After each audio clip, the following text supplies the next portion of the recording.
Pak, ini berapa orang biasanya di sini? Biasanya kondisi normal sebelum pandemi kita bisa sampai 15 sampai 20 orang, Pak.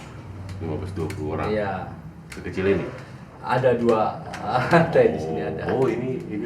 Iya. Oh itu ada tangga ya? Iya, ada. Dan sekirain 15 orang segini tuh. Karena kalau sebelum pandemi kan satu kompor ini bisa 5 orang. Oh. Karena ini pandemi jadi kita harus jaga jarak. Jadi 3 orang lah.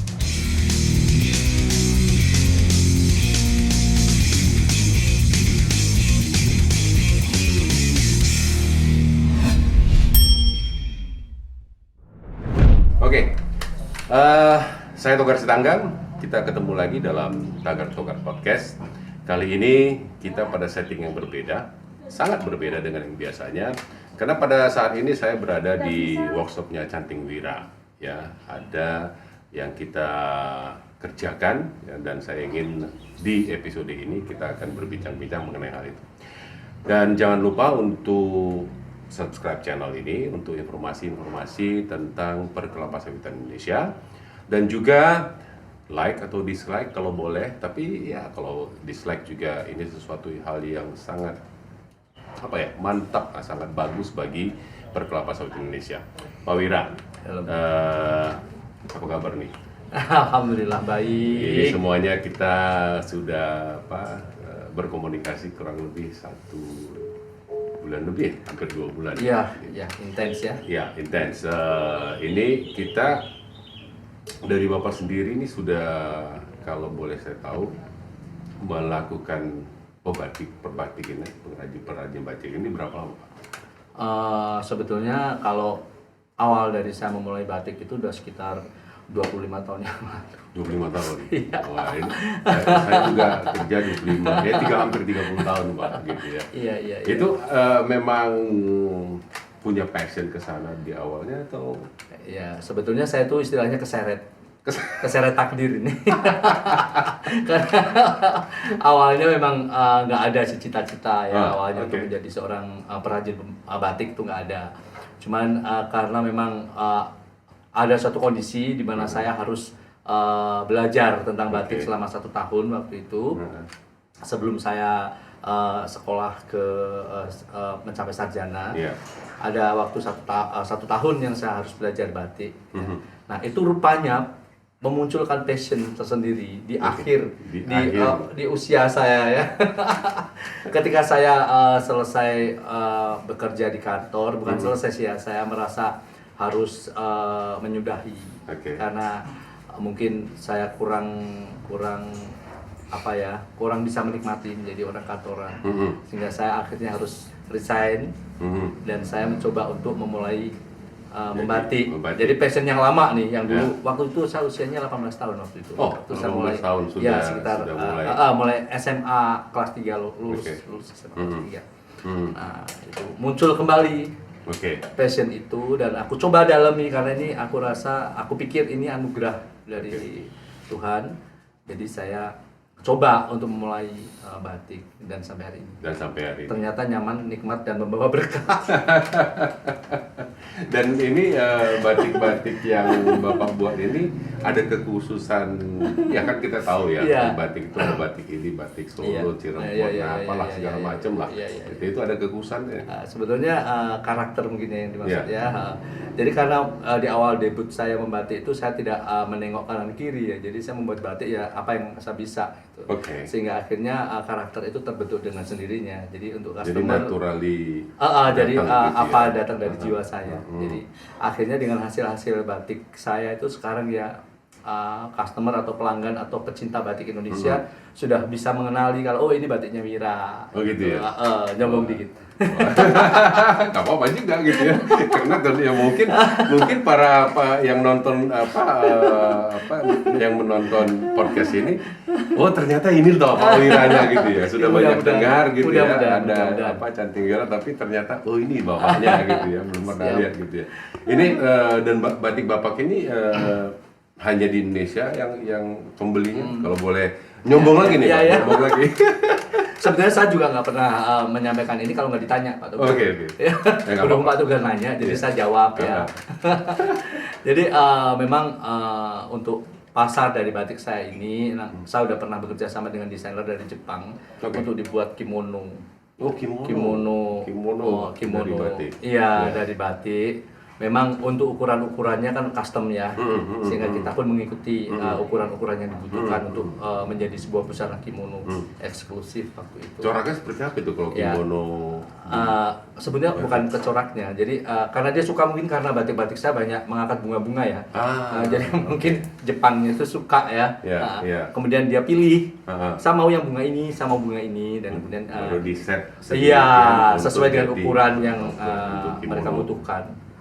Jadi akhirnya jadilah kimono yang luar biasa. Dan tapi selain itu juga tentunya ada pembeli-pembeli lain dari luar negeri juga. Ada ya ada dari Malaysia, yang dari rumput Melayu lah ya. Rumput Melayu. Ya. Tapi kan Malaysia kadang klaim batik itu mereka punya kan? Gitu ya. Kita nggak usah takut. Gitu Batik ya? itu milik kita, nggak usah takut. Dan pengerjaan batik ini ya, kan kita ada kenal batik tulis, batik cap, kombinasi cap tulis, dan ada yang printing katanya gitu ya. Kalau di sini Bapak lebih ke tulis. Ya, tulis lebih banyak ke tulis daripada seperti yang dilakukan di belakang ini. Tulis dan menggunakan cantingnya tradisional. Kan sekarang ada canting listrik tuh. Oh, oke. Wah, saya nggak Cuman, tahu nih. Ada loh canting listrik. Iya, saya nggak ya. Kita masih tetap pakai canting tradisional yang tiup-tiup, yang ditiup-tiup. Kalau canting listrik itu diapain, Pak? Kayak solder. Jadi kayak solder, ada termosnya yang diisi dengan lilin yang sudah dihancurin. Nah, baru nanti ditulis nulisnya kayak pakai spidol aja gitu. Dia keluar lilin ada. Karena saya nggak pernah tahu, pokoknya kalau batik itu kalau tulis katanya ya mesti yang tiup-tiup. Ya, gitu. sekarang kan udah ke arah teknologi kan. Jadi tapi hasilnya kalau boleh kita Bapak menilai lah. Ya, sebetulnya kalau lihat dari hasilnya, kalau yang tulis tiup ini kan pasti adalah yang tebal tipisnya, apa namanya, handmade ya. Itu justru artnya kan seninya di situ. Kalau yang listrik ya memang tidak jelek, cuman kan jadi nampaknya datar semua gitu ya. Jadi satu garis itu sama semua gitu, nggak ada yang tipis, nggak ada yang tebal gitu ya. Jadi artnya aja. Artnya kurang. Iya. Gitu ya. Ya, terbukti sampai hari ini pecinta batik masih mencarinya batik tulis tiup. Saya sih nggak, makanya saya udah, kalau saya cari batik tulis, saya pikir ya nggak pernah pikir itu ada yang elektrik itu Pak. Mungkin gitu. cara ya sekarang untuk biar cepet apa dan sebagainya ya. Ya tapi kan kalau memang cepat dan segala macam, tapi artistiknya hilang kan, bagi mungkin para pecinta batik yang betul-betul nilai leluhurnya juga agak jadi berbeda ya, berkurang ya. Artistiknya itu dan feel-nya itu kan kurang. Betul. Gitu. Memang ya sebaiknya memang pakai canting tulis yang tiup, yang tradisional. Okay. Nah, dan ini dikerjakan bersatu satu kain batik lah, kalau boleh. Ini sharing aja ya pada yang menonton. Satu kain batik tulis itu berapa lama? Tergantung dari kerapatannya ya, kerapatan dari pengerjaannya. Yang paling yang paling rumit lah Pak, kalau boleh itu. Sasi yang paling rumit sekali saya belum pernah bikin ya. Yang paling rumit banget. Memang ada teman-teman pembatik yang bikin seperti itu, tapi sampai hari ini saya belum pernah bikin yang sampai segitu ya. Cuman kalau batik saya maksimal 4 bulan itu saya udah tiup peluit, harus segera di warna. Karena lilin nempel di kain itu kalau udah terlalu lama itu bisa pecah dan sebagainya. Dan itu tidak untuk proses betul. Jadi saya kalau 4 bulan saya udah tiup peluit. Nah, ini juga sebagai pengetahuan lah, siapa tahu juga banyak yang belum tahu proses dari pembuatan batik itu, mulai dari ditulis apa segala macam. Coba Pak, ini kan nggak apa-apa, gitu edukasi ya. Edukasi gitu ya. Itu awalnya gitu gimana? Iya, jadi pertamanya kan kita membuat dulu motif ya, di atas kertas ya. Ini untuk yang dijaplak ya, dijaplak atau disungging apa di ini ya. Jadi kita bikin motif di kertas dulu, baru itu disungging di atas kain ya. Tapi ada juga yang tidak pakai kertas, jadi langsung dari canting langsung kain ada juga. Sudah inilah ya, sudah supermaster kali dia. Enggak juga Pak. Jadi memang karena dia hasil akhirnya memang pinginnya seperti itu, jadi tidak terpola, tidak jadi memang acak aja begitu. Ada yang begitu. Seperti dia melukis. Iya. Tapi untuk saya itu tetap saya menggunakan itu ya kertas sunggingan itu. Setelah dijaplak di kain baru dicanting. Ya. Nah, setelah selesai dicanting baru masuk ke proses pewarnaan. Pewarnaan. Nah, pewarnaan itu bisa berapa kali kan? Ya. Di dalam proses pewarnaan itu ada yang namanya di tembok ya. Di tembok itu adalah untuk mempertahankan warna-warna yang dipertahankan ya di tembok biar tidak tercampur ke pewarnaan yang berikutnya. Oke. Nah, itu pewarnaan sudah setelah semua sudah sesuai apa yang kita kendaki, baru masuk ke pelorotan. Pelorotan. Pelorotan itu menghilangkan lilin dari kain, untuk direbus. melunturkan lilinnya. Itu direbus. Itu direbus Ya. suhu berapa itu? Suhu mendidih. Di atas mendidih, Di atas harus di atas mendidih supaya kalau lilinnya tuh luruh sempurna. Nah, setelah itu pun masih ada treatment lain seandainya kita mau disogo ya. Disogo tuh di nuansa. Jadi setelah ada kan itu yang tertutup lilin di awal kan masih berwarna putih nih. Ya. Nah, kalau mau ditimpa lagi dengan nuansa, biasanya kita celup pakai warna soga, coklat krem atau kuning. Jadi satu atau warna semua gitu ya. Cuman warna-warna yang akan dipertahankan ya kembali lagi kita tembok lagi. Jadi memang prosesnya agak lumayan ini. Makanya kalau 4 bulan satu batik udah harus selesai. Gitu ya. 4 bulan maksimal itu untuk masuk ke pewarnaan, Pak. Ya. Kalau prosesnya mungkin bisa 6 bulan sampai 6 bulan. Makanya batik tulis itu lebih mahal dari yang lain karena lebih detail. Nah, kalau yang cap itu prosesnya sama sebetulnya, cuman nggak ada pencaringan. Nah, penggantiannya adalah cap. Ya. Itu cap itu kan bukan terus cap langsung jadi, bukan. Jadi cap itu memindahkan lilin cairnya itu ke kain itu di atas dengan cara cap. Jadi cap itu pakai tembaga, pakai kayu, ditempelkan di itu, baru sesudah itu kembali prosesnya sama dengan yang jadi betul. Itu bedanya. Kalau printing bukan batik. Bukan batik gitu ya. Printing ya printing. Ya, jadi kalau printing itu bukan batik, tekstil jangan ini ya, gitu ya. Tekstil jadi ya bukan batik. Oke, jadi ini semua kalau apa namanya cap tadi itu tingkat kesusahannya dibandingkan dengan atau tergantung kepada polanya. Ya, begini. Batik cap itu sendiri juga butuh skill ya untuk pengecapnya ya, tenaga cabernya itu capernya itu juga perlu skill khusus karena kalau cap harus nyambung terus harus merata ketebalan lilinnya kan. Jadi kalau capnya asal ngecap aja kadang-kadang kan tebel di tengah yang sana. Jadi itu juga butuh skill yang luar biasa. Skill juga membuat capnya juga supaya capnya itu tidak harus bisa rata. Baik dari pembuatan capnya maupun mengecapnya. Itu juga butuh skill yang luar biasa. Betul. Kalau kita sebagai pelaksananya ya akan relatif lebih cepat dibanding batik tulis. Oke. Jadi itu cap dan tulis. Kalau printing itu bukan batik. Ya itu sesuatu yang kita harus maknai. Nah, selama ini kan secara tradisional ya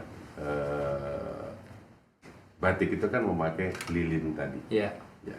Lilinnya itu lilin apa, Pak? Ya. Lilin orang nyebutnya malam ya. Kalau lilin untuk batik disebutnya malam.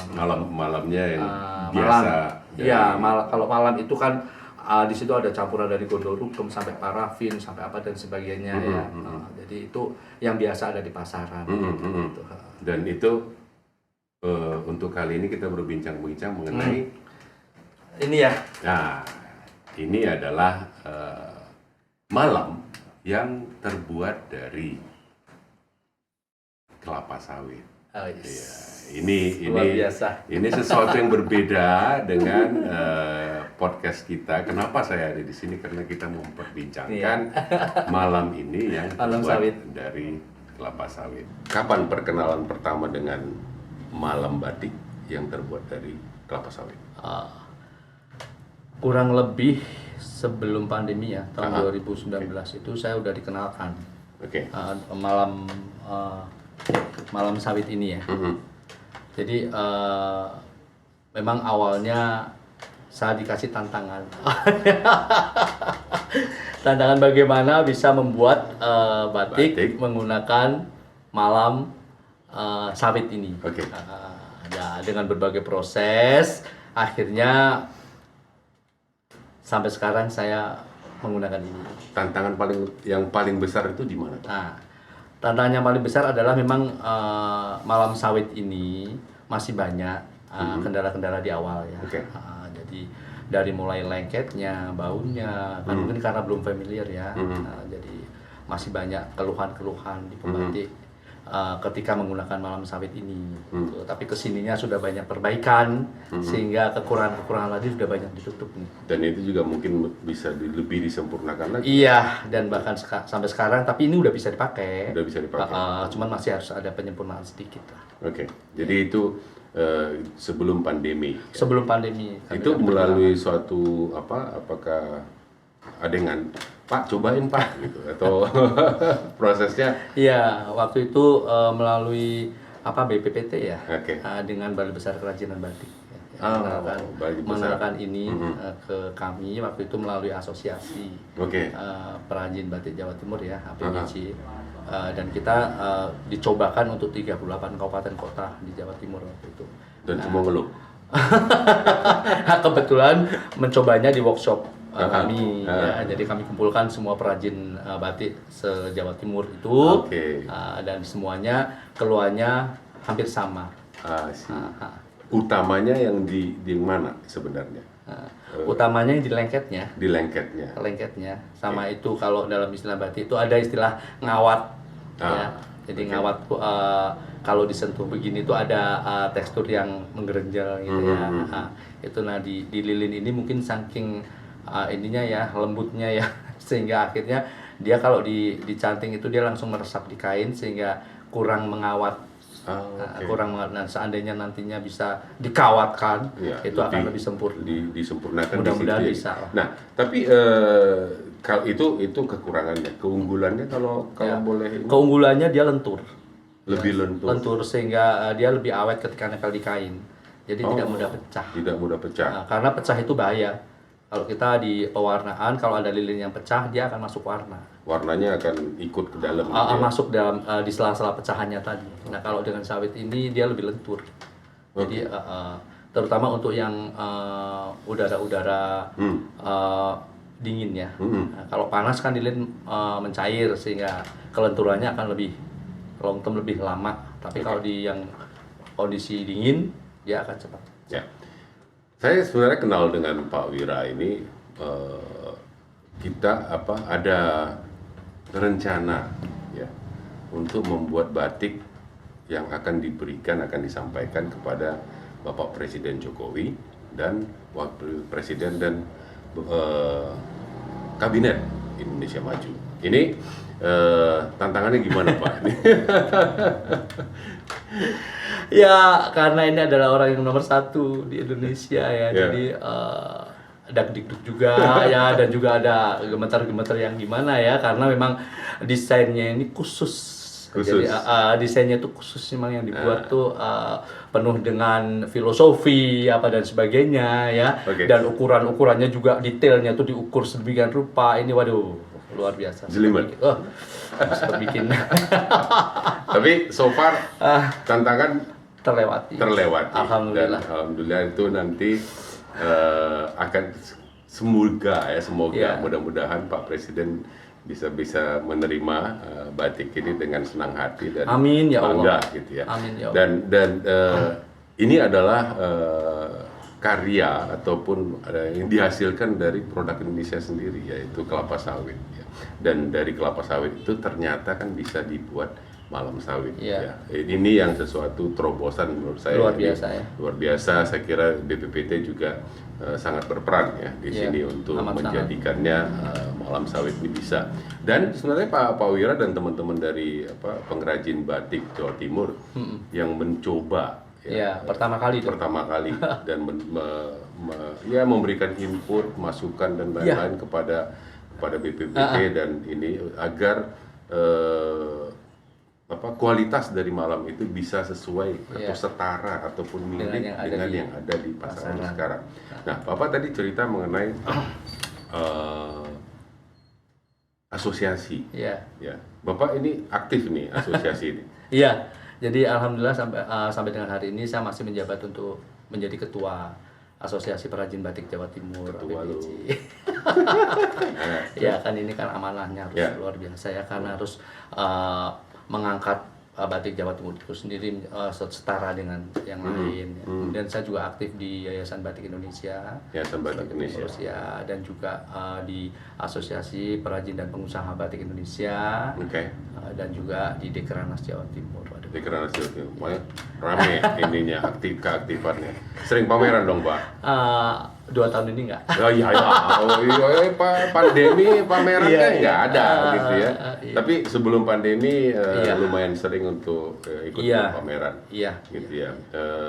Ke Jakarta, Ke Jakarta, ke kota-kota besar yang lain. gitu ya.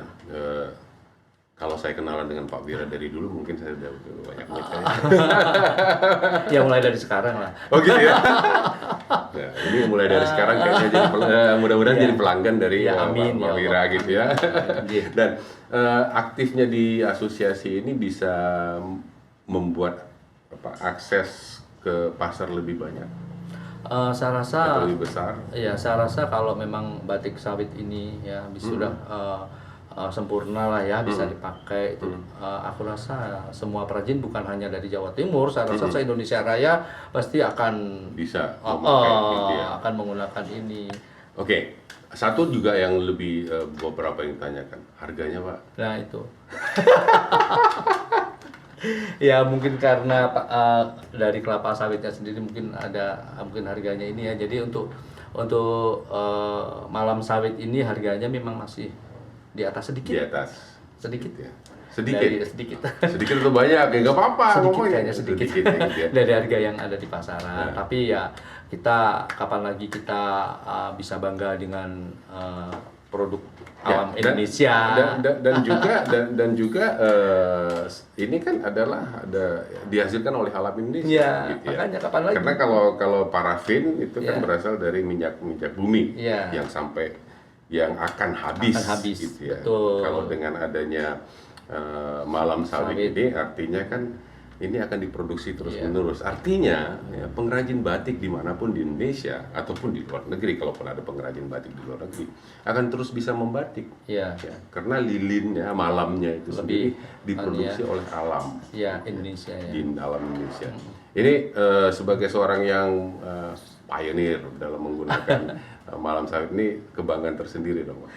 Ya. Atau melalui Dekranas atau Yayasan Batik bisa lebih Ya, mungkin nanti dipopulerkan. kalau sudah sempurna Pak Kalau ya. sempurna. Saat ini kan kita sedang berusaha, tapi ya alhamdulillah ini udah bisa jadilah ya Jadi, karya yang iya. dengan malam sawit ini. Itu harapan Bapak dari kesempurnaan itu, mungkin apakah Bapak itu ada istilahnya berkomunikasi langsung dengan produsennya untuk penyempurnaan? Untuk penyempurnaan harus ada komunikasi. Selama ini sampai hari ini dengan pihak BPPT kita masih ada komunikasi terus. Ini supaya Iya, kekurangannya kekurangannya bisa, apa yang dan itu diperbaiki oleh BPPT. Iya, solusinya apa itu Gitu masih ya. terus ada komunikasi dengan pihak BPPT. Ini penyempurnaan untuk kebanggaan Ya.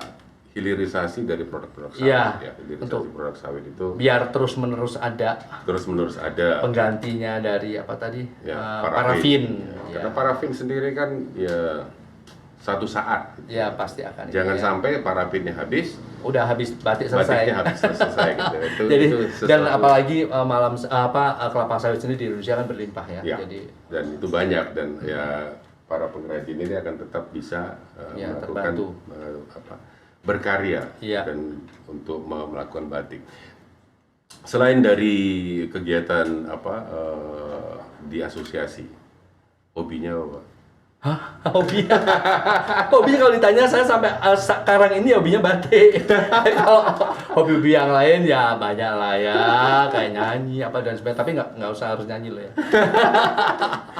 Saya nggak nodong Pak Wira untuk nyanyi, tapi kan ya untuk kalau misalnya waktu Iya. senggang tidak membatik. Iya, gitu ya pastinya kalau menggambar pastilah ya, karena batik kan kaitannya dengan menggambar. Itu menggambar batik ini perlu inspirasi tertentu. Ini kan kalau mau batik berarti kan seniman ya. Iya. ada Sebenarnya saya ada timnya juga ya, tidak semuanya dari saya. Jadi kalau saya ingin menggambar ini saya akan bicara dengan tim dan kita bekerja timnya sama yang untuk menggambar. Oh begini, oh ini kurang menuangkan ini, kurang itu. inspirasi Iya. itu gitu. Jadi tidak ini taruh bergeser sini, taruh sini atau tidak, tambah ini. tidak ekstrim harus semua dari saya itu enggak. Jadi kita ada tim. Kirain. Oh ini diginiin, ini digini. Oh ini Tapi kurang dulu ini, kan kurang iya itu. sendiri kan. Dulu Awal-awalnya sendiri, semua ya. sendiri. Iya, Sampai kan. ngelir-ngelir juga sendiri, Iya. mewarna juga sendiri, semua sendiri dulu. Dulu. Sekarang udah punya tim. Amin, gitu ya. alhamdulillah. Jadi apa saja yang jenis batik yang Bapak buat gitu ya? Lebih ke ya itu kalau kita lihat ke belakang banyak bunga gitu. Ya emang saya lebih fokus ke bunga. Ke bunga gitu ya. Bunga, kupu, binatang-binatang begitu. Jadi Gitu. kalau ada dalam istilah perbatikan tuh ada batik yang feminis dan ada yang maskulin. Nah kayaknya saya ke yang feminis nih kayaknya. Gitu ya. Nggak cocok nanti Mas. Nggak tahu nih ya. Arahnya ke sana emang ya namanya itu tadi saya bilang terseret sama takdir itu, jadi udah diseret kemana-mana, udah diseret ke batik, diseret lagi ke motifnya harus begini, jadi saya hanya mengikuti aja, mengikuti alur, aja ya gitu. insya Allah kan Allah yang akan memberikan semuanya. Dan ini memang kalau saya perhatiin, saya lihat dari kemarin itu ya banyak kan ya bunga. Tapi batik sendiri sebenarnya apa yang paling banyak ya selain bunga? Atau memang bunga yang Binatang merupakan- kan ada juga binatang. Jadi yang lazim biasa dipakai kan kayak kupu-kupu gitu ya, kemudian burung gitu ya. Yang pasti sih kayaknya yang bangsa ular apa melata gitu yang orang biasanya ibu-ibu suka takut itu biasanya nggak dipakai. Ya, oke. Karena target kadang yang belanja kadang ibu-ibu. Dan bapak-bapak ngikut aja sama ibu kan. Kalau saya enggak, Oh gitu ya. saya milih sendiri. Oke. Seru. Karena kadang kalau dipilih ini ya, kan gitu ya. Iya. Tapi kalau saya milih sendiri memang ada Iya. kepuasan gitu. Iya. Nah, jenis batik itu kan dari kainnya, Pak. Ya. Itu kan ada kadang kalau saya pegang kainnya ya kasar gitu ya atau ya. Iya. Ini cakep nih. Itu ada beberapa jenis nih. Di kain bahan baku ya, kainnya yang dipakai untuk batik itu memang ada banyak grade di situ ya kan, ada katun, ada sutra juga, ada belacu ya. Nah kalau katun sendiri itu kan ada grade-nya, ada Grade yang lagi. ada primissima, ada Yang paling tinggi apa? polissima ya. Yang paling tinggi. Ya pakai primissima Pak. Primissima. Biasanya primissima kita. Oke. Kalau yang kategori katun ya. Karena saya biasanya hanya katun. Nah, Kalau Iya. kain-kain yang lain Iya. langsung gerah gitu Iya. ya. Tapi kalau katun oke. ya kan. Jadi kalau saya mau cari batik misalnya, ini lagi-lagi sharing gitu ya, yang enak gitu ya, primissima. Iya, ini kalau katunnya katun apa nih gitu. Katun apa? Ini primissima Tapi bukan. dari bisa Bisa dipegang, dipegang gitu ya. kan kalau kan dia tuh kainnya tidak begitu tebal tipis tapi tenunannya itu kan rapat gitu ya. Jadi itu nyaman. Kalau dari dipakainya. segi pengerjaan batiknya, Ya. ya. Kain tadi itu kan beda-beda kualitas. Makin tinggi kualitas kain, makin mudah. Tidak terlalu sih, tidak terlalu Enggak berpengaruh. pengaruh. Tidak terlalu berpengaruh. Hampir sama semuanya. Kecuali kalau yang belacu karena tebel ya, Ya, itu otomatis harus- kan lilin yang lilin harus tembus tuh. Kalau tebel kan lilinnya otomatis kan kurang begitu tembus kalau kain belacu itu. Terus kalau kain seperti sutra ATBM kan dia punya tekstur tuh. Ya. Biasanya kalau ujung cantingnya itu bisa nyangkut-nyangkut tuh kalau ada tekstur Nah, kan. itu- Jadi kesulitannya hanya itu saja. Tapi biasanya untuk pembatik yang sudah biasa menangani kain-kain itu ya sudah nggak ada masalah. Gitu ya. Tapi ya apresiasinya kan berbeda mungkin ya. Karena Iya. kalau sutra itu kan dan di batik kalau cantingnya nyangkut selesai deh ya. bisa jadi rusak semua. Iya. Ya. Pak Wira, terima kasih sudah berbincang-bincang. Ya, ini suatu kesempatan bagi saya. Saya tahu Pak Wira sedang mengerjakan batik untuk presiden dan wakil presiden, dan Nanti saya akan cari tahu di mana ya. Tapi saya sih kurang lebih sudah tahu sih di mana ininya, bisa melihat informasi mengenai batik tersebut. Tapi yang pasti kelapa sawit ya, turunan dari kelapa sawit itu bermacam-macam ya. Sampai satu yang tidak bisa kita bayangkan ya, bahwa ternyata malam sawit ya, batik sawit itu bisa ya, dibuat dari kelapa sawit.